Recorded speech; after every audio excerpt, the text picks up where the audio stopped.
All right, guys, in this video, I'm going to be covering how to safely and properly secure a vehicle onto a trailer.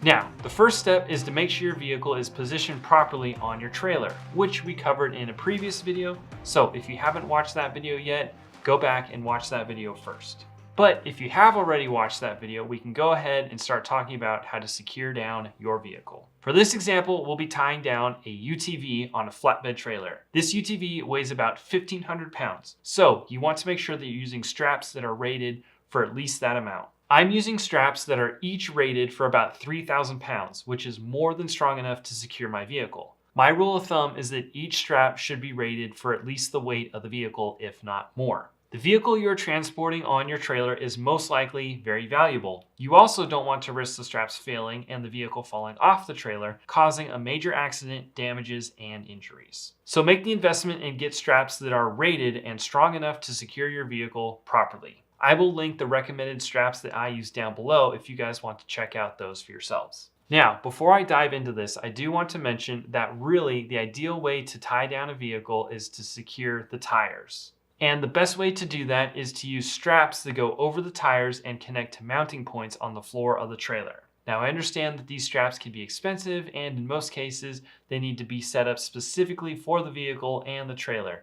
So moving forward, we are going to cover how to secure a vehicle with the normal ratchet straps. And if you are unfamiliar with ratchet straps or how to use them, we cover that in a previous video, so go back and check that out. Now, I like to use 4 straps, 2 pulling the vehicle forward and 2 pulling the vehicle backwards. Most trailers have tie-down points built in that you can connect your straps to. In this case, we will be using the 2 rings in the front and the 2 rings in the back to tie our straps to. The biggest forces that we are concerned about are the forwards and backwards motions. So we want to make sure that our straps are holding the vehicle secure from those movements.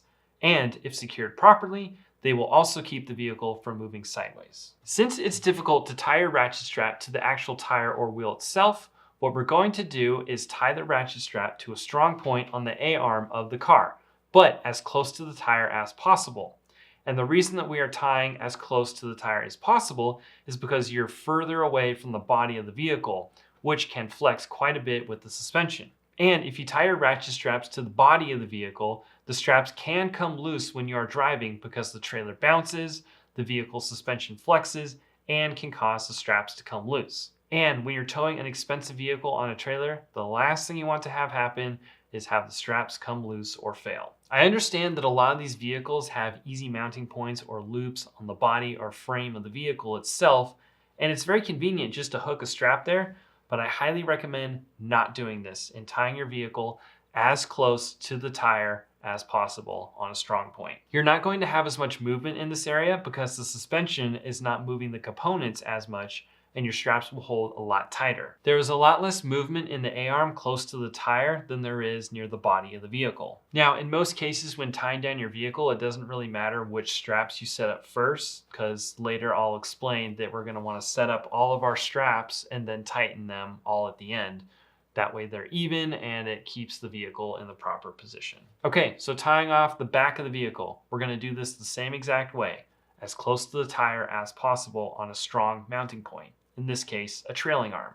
I like to use soft ties, which is basically a strong piece of strapping with 2 loops on each end of it. And it is simply designed to wrap around your vehicle without scratching or damaging the paint. Because straps that have metal hooks on the end can scratch up your paint. This part is personal preference depending on how much you care about scratches on your vehicle, but both ways work. In case you're wondering, the soft ties that you're using are just as strong as the ratchet straps if you bought them in the same set and bought them together. But you should frequently check to make sure that your straps don't have any nicks, cuts, tears, or frays that could jeopardize the integrity of the strap. Now that I have my soft tie wrapped around my trailing arm and its position as close to the tire as possible, I can go ahead and hook my ratchet strap through both loops of the soft tie. Now I'll run the other end of the strap back to the end of the trailer and connect to the metal loop tie-down point. And yeah, there's been many arguments about whether the straps should cross each other or go out to the side or just simply go straight back.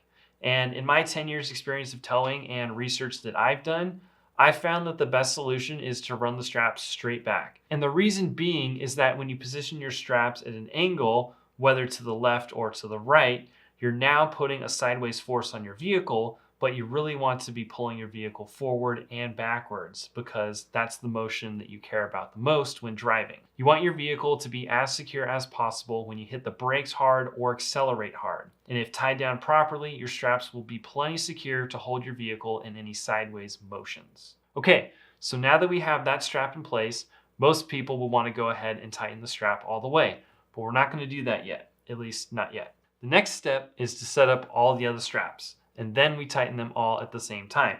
And the reason that we do that is so that we can pull the vehicle tight more evenly. And sometimes as you tighten one strap, it pulls the vehicle in that direction.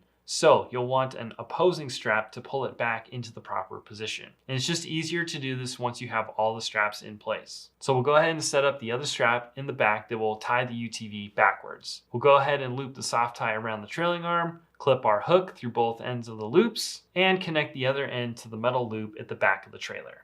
Now the process is the same for the front of the vehicle. We will do the same thing, wrap the soft ties around the front A-arm, connect the ratchet strap hook through the two loops, and connect the other end of the ratchet strap to the metal loop tie-down point at the front of the trailer. So now that we have all of our ratchet straps connected and in place, we can go ahead and tighten the straps. It doesn't really matter which straps you tighten first, as long as they are all tightened equally and hold the vehicle in the proper position on the trailer. Now, the way that the straps work is that as it ratchets, the strap rolls up and overlaps on itself, and the tension locks the straps in place from sliding and becomes very tight. Now, it's important to have a couple loops of roll in the ratchet strap when you're tightening it, just to make sure that the straps don't slip. If you only put a couple clicks on your ratchet and there's not much overlap on your straps, you run the risk of your straps slipping and coming loose. So I recommend putting at least one full loop of overlap in your ratchet strap. Yeah, this can be kind of annoying to figure out how tight or loose to get the strap before you start clicking the ratchet, but what I typically do is pull the strap tight and then press the ratchet strap and the strap back down onto the floor of the trailer to create a little bit of slack. And this usually creates the right amount of slack to get one loop of overlap when I click the ratchet strap. Now, if you want to put a couple extra loops on the ratchet strap, go for it. That won't hurt anything, but you do want to be careful about putting too much loops in your ratchet strap such that the fabric builds up inside the ratchet strap and you can't get it tight enough because all that fabric is just binding up the ratchet strap. You want to tighten your ratchet strap so that the strap feels tight, and you can check this by tugging on the strap and trying to shake and roll your vehicle. The vehicle should not move very much at all, and if it does, you need to tighten some of your straps. And I always recommend to make sure the straps are all the same tightness. That way they pull evenly on your vehicle and do not damage anything. It's also important to check the straps to make sure that there is nothing sharp rubbing on the strap that could potentially cut it or cause it to fail when you're driving. Sometimes the vibrations on the road can cause things to shift and vibrate, which can wear on your straps. And at the same time, we want to make sure that the straps are not damaging anything, such as wires, brake lines, plastics, etc. Another thing to check is that your straps will not slip positioning as you're driving. Sometimes you can connect the ratchet strap to a spot that looks secure, but after driving for a little bit, the bumps and vibrations on the road will shift the position. And this can potentially become a problem because if the mounting position changes, oftentimes the strap will come loose and then your vehicle is no longer secured properly. And don't forget to tie off your tails so they don't fly around in the wind or drag behind you.